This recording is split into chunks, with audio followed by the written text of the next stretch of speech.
خواتین و حضرات السلام علیکم، میں ہوں عامر متین اور میں اس وقت موجود ہوں سابق وزیر اعظم عمران خان کے ساتھ۔ بہت شکریہ آپ کے ٹائم دینے کا۔ کل آپ کی لانگ مارچ سٹارٹ ہو رہی ہے، سارے ملک کی نظریں اس پہ ہیں، ہر ایک کے دل کی دھڑکن رکی ہوئی ہے، مگر کل آپ کے بڑے قریبی ساتھی فیصل واڈا صاحب نے بڑا ڈرا سا دیا ہے کہ یہ خونی مارچ ہوگا، لاشیں گریں گی، تو آپ کو بھی کوئی ڈر ہے؟ اور یہ لاشیں کون گرائے گا؟ 26 سال سے عامر میں پولیٹکس کر رہا ہوں، 26 سال سے، اور شاید ہی کسی نے اتنے زیادہ پروٹیسٹ کیے ہوں جو ہم نے کیے ہیں۔ 126 دن کا ہم نے دھرنا دیا۔ ہماری ساری تاریخ ہے کہ ہم ہمیشہ پرامن آئین کے اندر رہ کے، قانون کے اندر رہ کے احتجاج کرتے ہیں۔ کئی جگہ ہمیں پرووکیشن ہوئی، 25 مئی کو انہوں نے ہمارے اوپر بڑا ظلم کیا، جس طرح کا انہوں نے فورس یوز کی، پولیس نے گھروں میں جا کے لوگوں کے اوپر، عورتیں بچے، نہ چادر نہ چار دیواری، اور جو وہ پرووکیشن تھی، اگر میں 26 مئی کو آگے نکل جاتا اور دھرنا کر دیتا تو تب انتشار ہونا تھا، جس کی ایک ہی وجہ تھی کہ میں نے کال آف کر دیا کہ ہم نہیں چاہتے تھے کہ اس کے بعد وہ پیسفل سے، ہماری پرامن سے چلا جائے انتشار کی طرف۔ یہ ہماری بالکل پرامن ہوگی، آئین اور قانون کے بیچ میں ہوگی۔ اسلام آباد میں ہم کوئی ایسی چیز نہیں کریں گے جو کہ قانون اور جو عدالت نے جس کی پرمیشن نہیں دی، مثلا ریڈ زون ہے، ہم بالکل ریڈ زون میں نہیں جائیں گے۔ جو عدالت نے ہمیں کہا ہوا ہے کہ 3 لوکیشنز کے اوپر ہم کر سکتے ہیں، انہی کے اوپر ہم نے اپلائی کیا۔ وہ آپ کی بات سوری کاٹ رہا ہوں، انہوں نے جو لاشیں گرانے کی جس طریقے سے بات کی، اس سے یہ لگ رہا تھا وہ صرف پی ٹی آئی کی بات نہیں کر رہے، وہ پتہ نہیں کس کو نشانہ بنا رہے تھے، کون لاشیں گرائے گا، پہلے بھی لاشیں گریں گی، درمیان میں بھی گریں گی، بعد میں بھی گریں گی۔ وہ کوئی لگ نہیں رہا تھا کہ پی ٹی آئی کا آدمی بات کر رہا ہے، وہ لوگوں کو بلکہ ڈرا رہے تھے کہ لانگ مارچ میں نہ آئیں۔ تو وہ کیونکہ آپ کے اتنے قریبی رہے ہوئے ہیں تو اس لیے سب کے لیے بڑی پریشانی ہے۔ میں نے زندگی میں بڑے لوگوں کو بدلتے دیکھا ہے، جن کو میں اپنے قریب سمجھتا تھا، میں نے ان کی جب امتحان آیا تو میں نے ان کی دوسری سائڈ بھی دیکھی ہے۔ مجھے اس کے اوپر بہت افسوس ہوا جو اس نے کیا کل، میں بالکل ایکسپیکٹ نہیں کر رہا تھا، اور یہ فرمائش پہ کیا، اور مجھے پتہ ہے کس کی فرمائش پہ کیا ہے، یہ ڈرٹی ہیری کی فرمائش پہ کیا۔ ڈرٹی ہیری صاحب جب سے آئے ہیں، جب سے اسلام آباد آیا، جو تشدد ہوا، اس کے بعد جو ظلم ہونا شروع ہوا میڈیا کے اوپر، لوگوں پہ دھمکیاں، ہمارے لوگوں پہ، اور یہ اس کے بڑا قریب ہے، اس کے فیصل واڈا کے، اور مجھے کوئی شک نہیں کہ اس کی فرمائش پہ اس نے یہ سارا ڈرامہ کیا کہ کچھ خون ہوگا تو پتہ نہیں کیا ہوگا، کیا خون ہو۔ جو فیملیز، جن جلسوں میں فیملیز آتی ہیں، وہ کیا خون کرنے جاتی ہیں؟ آپ کے لانگ مارچ سے ایک قسم کی سیاسی قیامت تو برپا کی ہوئی ہے، کیونکہ آج اتنی زیادہ پریس کانفرنسیں تھی کہ فالو کرنا مشکل تھا، اور ہم کیونکہ جنازہ تھا آج ارشد کا تو وہاں بھی مصروف تھے، مگر ایک جو پریس کانفرنس ہوئی ہے وہ پاکستان کی تاریخ میں پہلی دفعہ ہوا ہے کہ D G I S I جو ہیں وہ پبلکلی پریس کانفرنس کریں اور بڑی لمبی کریں، ساتھ میں D G I S P R بھی تھے اس میں، مگر D G I S I کا آنا اور پھر انہوں نے جو باتیں کی ہیں تو ہم بڑے غمزدہ ہیں۔ ارشد کی آپ کو پتہ ہے ہمارا بھائی تھا، کولیگ تھا، دوست تھا، اور انہوں نے تو ان کی باتوں سے لگتا ہے کہ انہوں نے آپ ہی پہ ڈال دیا کہ جی آپ ہی نے اس کو ڈرایا، آپ ہی نے بھگایا، اور شاید پتہ نہیں آپ ہی ذمہ دار ہیں اس کی وفات کے۔ دیکھیں، سب سے پہلے تو پاکستانی فوج آئین کے مطابق گورنمنٹ کا ادارہ ہے، گورنمنٹ کے اداروں کے سربراہ آ کے پریس کانفرنس کر رہے ہیں، ساتھ کہہ رہے ہیں ہم سیاست میں نہیں ہیں۔ کون سے ملک کے اندر آ کے MI6 کا ہیڈ آ کے پریس کانفرنس کرتا ہے؟ میں نے تو یہ کبھی اس کا پریسیڈنٹ ہی نہیں سنا۔ یا تو ان کے متعلق کوئی چیز ہو نا، مثلا کوئی سیکیورٹی کا ایشو ہو، اس کے اوپر آ کے بات کریں، ایک پولیٹیکل پریس کانفرنس کر رہے ہیں۔ پہلے تو مجھے یہ نہیں سمجھ آئی، کیا منسٹری آف ڈیفنس تھا، ڈیفنس منسٹر وہ نہیں کر سکتا تھا، یا انٹیریئر منسٹر کرتا، یا پرائم منسٹر کرتا؟ ان کا کیا کام تھا پریس کانفرنس پہ؟ پہلا میرا یہ آبجیکشن ہے کہ آپ کہہ رہے ہیں ہم سیاست میں نہیں، اور پھر یہ پریس کانفرنس بھی کر رہے ہیں. اس کے اندر کئی انہوں نے ایسی چیزیں کہیں اور ہمارے لوگوں نے بڑا اچھا جواب دیا. پی ٹی آئی کے ہماری سینئر لیڈرشپ، انہوں نے جا کے جواب بھی اس کا دیا. میرا صرف پوائنٹ یہ ہے کہ آپ اس میں کئی ایسی چیزیں کہی گئی کہ میں اگر ان کا جواب دینا شروع ہوں تو میرے ملک کو نقصان پہنچے گا. میں نے جب سے میں گورنمنٹ سے ہٹا ہوں، میں نے اتنا کوشش کی کہ میری کوئی ایسی بات نہ ہو جس سے ملک کو نقصان کا مطلب کہ میری فوج کو نقصان پہنچے. اسٹیبلشمنٹ کے اوپر میں اگر کوئی بات کہوں گا تو نقصان میری فوج کو پہنچے. اور میں انٹرنیشنل بات کر رہا ہوں کیونکہ ہمیں پتہ ہے کہ دنیا، ہمارے دشمن چاہتے ہیں کہ پاکستانی فوج کو کمزور ہو. ہمارے دشمن چاہتے ہیں پاکستانی فوج روگ آرمی اور اس کے پیچھے بڑی دیر سے پڑے ہوئے ہیں. اور میں ہمیشہ کوشش کرتا ہوں کہ کوئی میں ایسی چیز نہ کہوں کہ دنیا کے اندر میری فوج کا امیج خراب ہو، کیونکہ پاکستان فوج بھی میری ہے، ملک بھی میرا ہے. ہمارا اگر میں آزاد پاکستان چاہتا ہوں، میں سمجھتا ہوں کہ غلامی سے بہتر موت ہے. تو اگر میں آزاد ملک چاہتا ہوں تو اس کے اندر میں اگر طاقتور فوج نہیں ہوگی تو آزاد ملک کیسے ہوگا؟ کیونکہ ساری مسلمان دنیا میں عذاب آیا ہوا ہے. آپ اٹھا کے دیکھ لینا، ہر جگہ عذاب آیا ہوا ہے. تو ہمیں تو چاہیے، اور ہمارا دشمن ہمارے سے 7 گنا زیادہ بڑا ہے. لیکن جب اس طرح کی پریس کانفرنس کرتے ہیں، اب اس میں اگر جواب دینا شروع کروں کئی چیزوں کے اوپر، وہ ڈائریکٹلی ہماری فوج پہ جائے گا. اور میں نہیں چاہتا کہ ان کی کسی قسم کا ان کو نقصان پہنچے.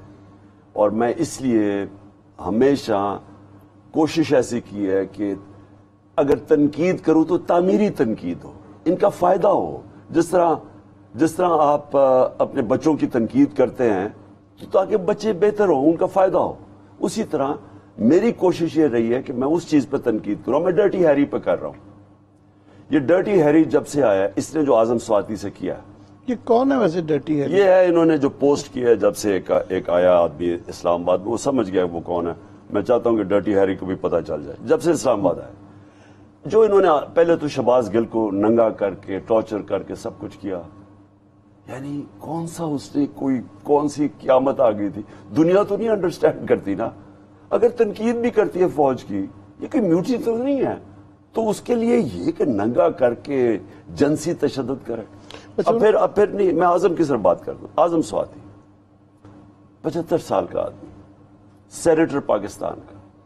کیا دنیا میں خبر گئی کہ پاکستان کے سینیٹر نے کیونکہ آرمی چیف کی تنقید کر دی، اس کو انہوں نے ننگا کر کے ٹارچر کیا، کسٹوڈیل ٹارچر کی. یہ ساری دنیا میں خبر گئی، سارے دنیا کے اخباروں میں چھپی.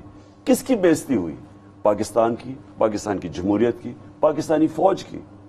تو ہماری کوشش ہے کہ ان کی تنقید اس طرح کریں کہ یہ حرکتیں آپ کر رہے ہیں، کس کو نقصان پہنچ رہا ہے؟ ملک کو نقصان پہنچ رہا ہے. اور یہ ان حرکتوں سے کیا ہو رہا ہے؟ کیا لوگوں کو ڈرایا جا رہا ہے؟ آپ منہ بند کر رہے ہیں لوگوں کے. انہوں نے ایک دو اور بھی بڑی سخت الزامات لگائے کہ جی ایک طرف تو آپ میر جعفر، میر صادق یہ باتیں کر رہے تھے، اور ایک طرف آپ ان کو انڈیفینٹ ایکسٹینشن، غیر مہینہ مدت تک توسیع کی آفر بھی کر رہے تھے. دیکھیں عامر، میں یہی کہہ رہا ہوں کہ میں اگر اپنا منہ کھولنا شروع کروں، جو یہ ہوا ہے، جب اتنی وہ باتیں کریں تو جواب تو دینا پڑتا ہے. میں جواب تو دیتا ہوں، لیکن میں اگر بولنا شروع ہوں تو نقصان تو ملک کو ہی ہوگا میرے. اس لیے میں نے بڑی کیئرفل رہ کے ایک دائرے کے بیچ میں بولتا ہوں، اس کے نیچے رکھتا ہوں، اشاروں سے بھی بات کرتا ہوں. کئی دفعہ ایکس کہہ دیتا ہوں، وائی کہہ دیتا ہوں، اور یہ اب جو ڈرٹی ہیری ہے یہ بھی کہہ دیتا ہوں. بچاتا ہوں کہ یہ انڈیویجولز ہیں، یہ غلطیاں کر رہے ہیں. میرا ادارہ بچا رہا ہے فوج کا، میں اس کو بچانے کی کوشش کرتا ہوں. اب مجھے انہوں نے، میں آپ سنا جی بند کمروں میں جا کے جی میں یہ کہتا تھا. پوری بات اگر بتا دیں کہ بند کمروں میں اور بھی باتیں کیا ہوتی تھی، میں کیوں کہہ رہا تھا.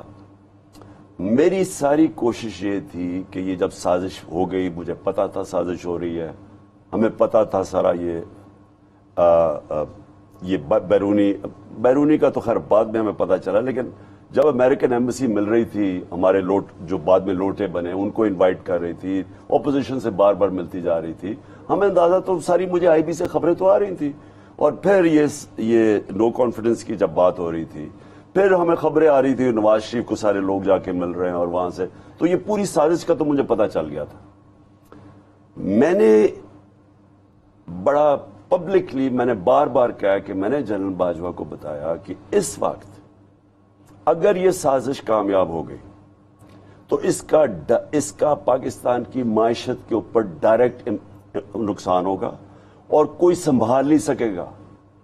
یہ ٹیل سپن میں چلی جائے گی، ورڈ یوز کیا ٹیل سپن میں، یہ آپ نہیں سنبھال سکے گی، کیونکہ جو معیشت ہے وہ ڈپینڈ کرتی ہے پولیٹیکل سٹیبلٹی پہ۔ پولیٹیکل سٹیبلٹی اگر آپ نے انسٹیبل کر دیا تو ہمارا جو یہ انٹرنیشنل سپر سائیکل چل رہا ہے کموڈٹی کا، جو تیل کی قیمتیں اوپر چلی گئی ہیں، جو ہم بڑا مشکل سے بیلنس کر رہے ہیں، یہ اگر بکھر گیا کوئی سنبھالے گا نہیں۔ میں نے وارن کیا اور میں نے کہا میں یہ سن یہ رہا ہوں کہ یا ایکسٹینشن کی بات ہو رہی ہے یا آرمی چیف کی بات ہو رہی ہے، میں نے کہا اگر آپ یہ آپ کو آفر کر رہے ہیں تو ہم بھی آپ کو آفر کر دیتے ہیں، لیکن یہ نہ کرنا اس وقت، اس گورنمنٹ کو اس وقت اگر آپ نے ہٹا دیا یہ نہیں سنبھلے گا پاکستان۔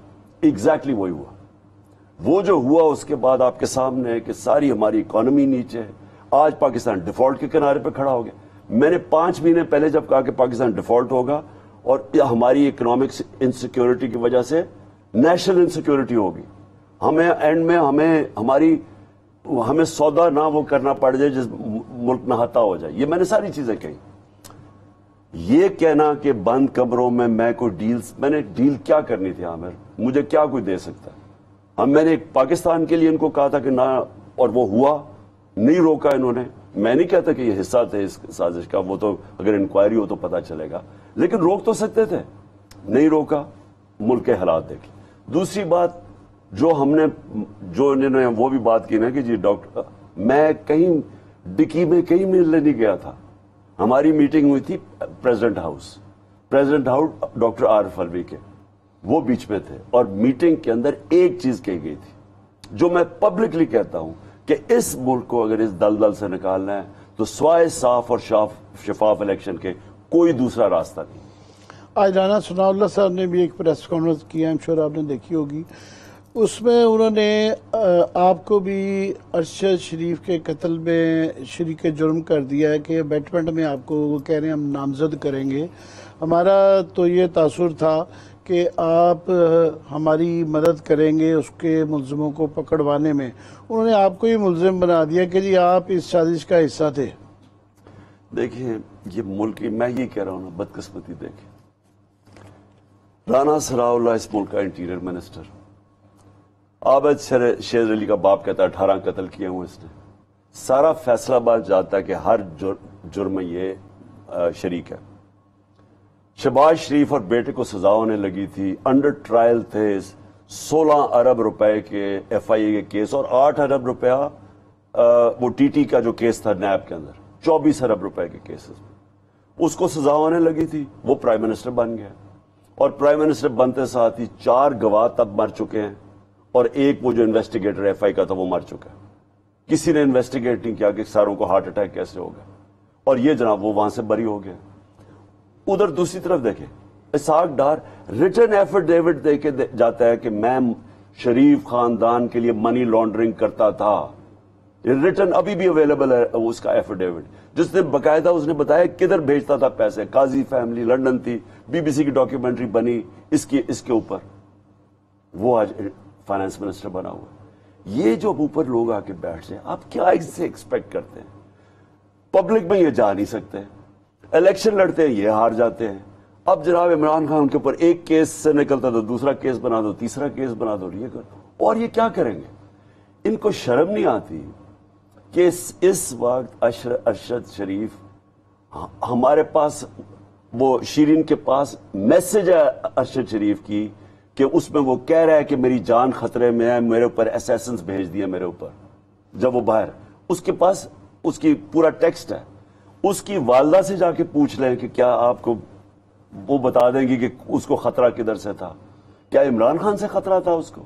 مجھے اس نے کہا، میں نے اس کو ایڈوائز کی کہ اس وقت تم ملک سے باہر چلے جاؤ۔ وہ اچھا وہ دلیر اتنا تھا، وہ نہیں جانا چاہتا تھا، لیکن یہاں وہ بول ہی نہیں سکتا۔ اسی چیز کو انہوں نے کہا ہے کہ آپ کو بلا کے تفتیش کا حصہ بنائیں گے، کہ اس کو ان کا کہنا ہے کہ اس ملک میں کوئی خطرہ نہیں تھا، اور اس کو یہاں سے دوڑانے کے پیچھے وہ آپ کو بھی شریک جرم کر دیا ہے.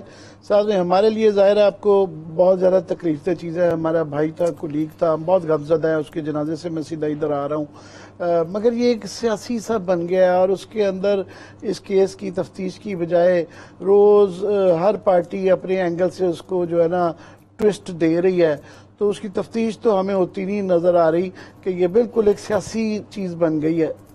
دیکھو عامر, سب کو پتہ ہے کیا ہوا.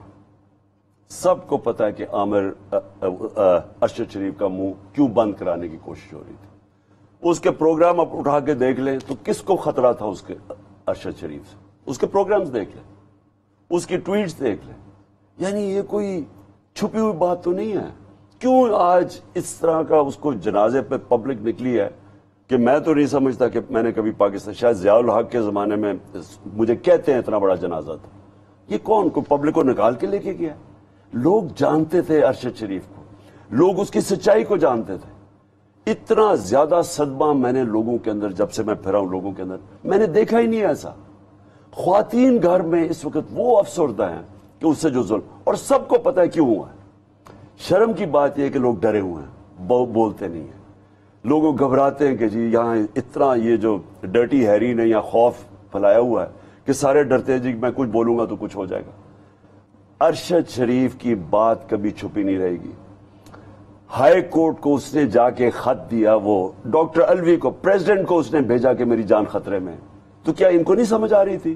یہ رانا ثناء اللہ کو نہیں سمجھ آ رہی تھی کیا ہو رہا ہے؟ رانا ثناء اللہ جیسے لوگ جب اس ملک کے انٹیریئر منسٹر بن جائے, میں اس لیے کل انشاءاللہ نکلوں گا. میں کہنا اپنی قوم کو چاہتا ہوں, اس ملک کا کوئی مستقبل نہیں اگر یہ ڈاکو پر بیٹھے رہے. جب چور ایک ملک کے اوپر آ کے بیٹھ جائیں, جرائم پیشہ لوگ, 60% کیبنٹ بیل پہ ہو, ضمانت پہ ہو, کرپشن کے کیسز پہ ہو, اور آپ سمجھتے کہ ملک بچ جائے گا. یہ بھی الزام ہے کہ انہوں نے لگایا کہ ارشد شریف کو آپ نے سائفر کی کاپی دکھائی تھی. وہ کافی ساری اس طرح, اب ہمارا دوست ایک اتنا قریبی ایک تو قتل ہو گیا, اب اس کو کنٹروورسیز کا حصہ بنایا جا رہا ہے. اور ویسے بھی صحافیوں کے لیے کچھ زیادتیاں آپ کے دور میں بھی ہوئیں, مگر اتنا کام کرنا یہ جو مشکل ہو گیا ہے کہ ایک نیکسٹ لیول آ گیا ہے. پہلے دمکایا جاتا تھا, واہ کیا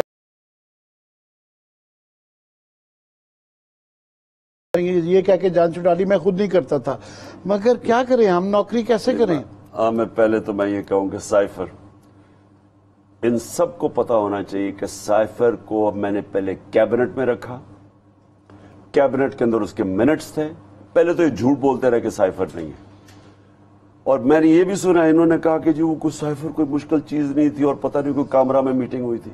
خدا کے واسطے لوگوں سے جھوٹ نہ بولیں. کامرہ کے اندر پتہ نہیں کیا ہوا تھا کہ میں سائفر میں نے کیبنٹ میں رکھا. میں نے اس کو جا کے نیشنل سیکیورٹی کاؤنسل کے اندر رکھا. ہم نے نیشنل سیکیورٹی کاؤنسل میں سروس چیفز بیٹھے ہوئے تھے. ادھر فیصلہ کیا گیا کہ ہم اس کے اوپر امریکہ سے مذمت کریں گے, پروٹیسٹ کریں گے, ڈیمارش کریں گے کہ آپ نے کی. جو ایمبیسڈر کہہ رہا ہے اسد مجید نے, یعنی سائفر تو نہ جو اس کی ملاقات ہوئی تھی ڈونلڈ لو کے ساتھ, اس پہ وہ اب خوددار ہمارا ایمبیسڈر کو دیکھے, اس نے کہا آپ کو امریکہ کو پروٹیسٹ کرنا چاہیے کہ میں نے کبھی اس طرح کا نہیں دیکھا کہ ایک ایمبیسڈر کو کہہ رہا ہے کہ اپنے پرائم منسٹر کو ہٹا دو. اور ان کو شرم نہیں آ رہی کہ یہ جی ایسے تو ہوتا رہتا ہے, اور یہ اس کو کور اپ کرنے کی کوشش کر رہے ہیں بجائے اس کے اوپر انویسٹیگیٹ کریں کہ چلے چھوڑے عمران خان. کسی بھی پرائم منسٹر کے ایک ایمبیسڈر کو کہہ رہے ہیں کہ اپنے پرائم منسٹر کو ہٹاؤ, نو کانفیڈنس موشن, اور اگلے دن وہ ہو جاتا ہے. یہ آج کی میں صرف, اور یہ بھی آپ کی جو بات تھی, دیکھیں عامر, ہمارے دور میں آپ کو یقین دلاتا ہوں کہ میری گورنمنٹ, میں نے کبھی کسی صحافی جتنی مرضی انہوں نے میرے اوپر تنقید کی ہے, میں نے کبھی کسی پہ ایکشن نہیں لیا. صرف میں نے کیس کیا تھا نجم سیٹھی پہ, اور کیس کیا تھا کہ جب اس نے میرے ایک ذاتی اوپر میرے اٹیک کیا تھا, ایک نے کہا تھا میں نے کوئی بے ضابطیاں کی ہیں اپنے بنی گالا میں, ان دو کے اوپر میں عدالت میں گیا تھا, اور مجھے پرائم منسٹر ہوتے ہوئے مجھے انصاف نہیں ملا.